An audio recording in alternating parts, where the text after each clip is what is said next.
Oi pessoal, aqui é a Ilana Oliveira, aqui é a Maria Catarina e a gente continua fazendo a cobertura da Berlinale e hoje vamos falar de Seven Veils. Filme dirigido por Atom Egoyan e que tem a Amanda Seyfried como protagonista. Esse filme vai adentrar a metalinguagem a partir da montagem de um filme ao mesmo tempo da montagem de uma ópera, o que é muito interessante que o Atom efetivamente dirigiu a ópera ao mesmo tempo que dirigia o filme. Exato. Que é uma ópera canadense, né, da Salomé.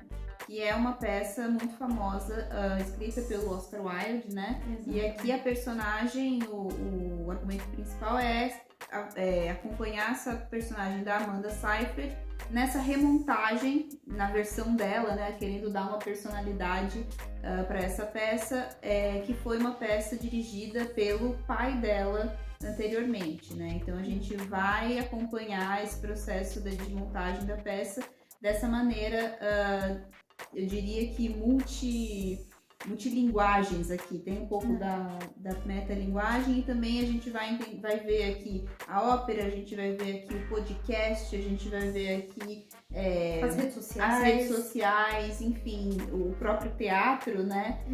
Ele vai usar muito dessas linguagens diferentes de comunicação que a gente tem hoje para transformar esse filme numa orquestra de linguagens, né, eu diria. Exatamente.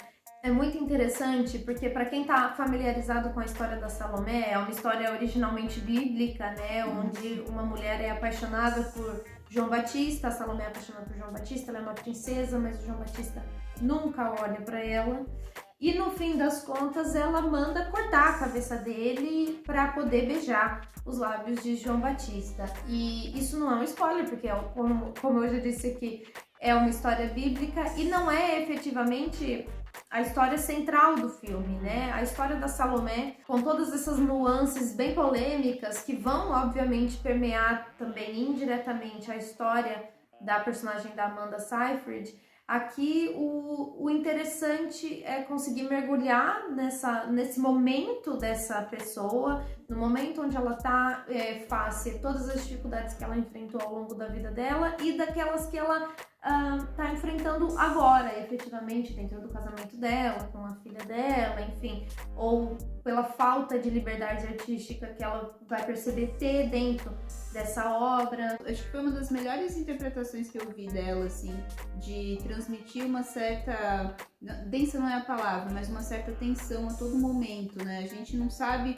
A gente já imagina das coisas que vão acontecer, ou então da relação dela com o marido, especificamente, que já tá num processo de separação, né? Mas ela deixa a gente acompanhar ela de uma maneira, assim, quase como enigmática também, né? No olhar, enfim, na própria direção do Atom aqui, que coloca a gente muito próxima dela nesse sentido, enfim.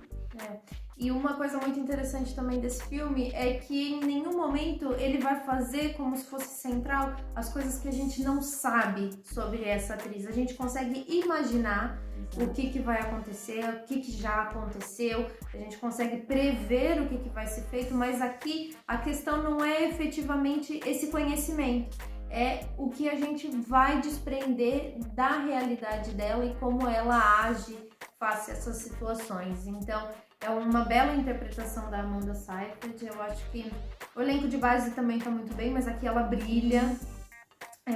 E é um filme que traz discussões interessantes nesse momento atual, porque o diretor, ele inclusive falou na coletiva de imprensa que é muito importante que as pessoas percebam que esse filme se passa no hoje. A partir dessas multilinguagens que ele coloca aqui, então do podcast, das redes sociais, que são linguagens mais atuais, como da ópera, do teatro, que são linguagens mais antigas, a gente consegue ter uma percepção de como um tema, que aqui que a gente está falando, né, de abuso sexual, a gente vê ele retratado a partir da linguagem mais antiga para mais atual, ou seja, é um tema que perpetua, né? Então, um tema que está aí desde a nossa sociedade antiga até a nossa sociedade atual. Muito interessante isso. Então é isso, pessoal. Continuando aqui, né, nossa cobertura. Espero que vocês estejam gostando. Quando chegar a Seven Veils aí para todo mundo e vocês conseguirem assistir, por favor, comentem aqui a opinião de vocês, o que vocês acharam. Não deixem também de seguir a gente nas redes sociais. Os links vão estar todos linkados aqui no primeiro comentário fixado. A gente fez toda uma cobertura que tá exclusiva para lá, né? A gente não fez todas as críticas aqui no YouTube, mas tem críticas lá também. E é isso. Um grande beijo para vocês e corta!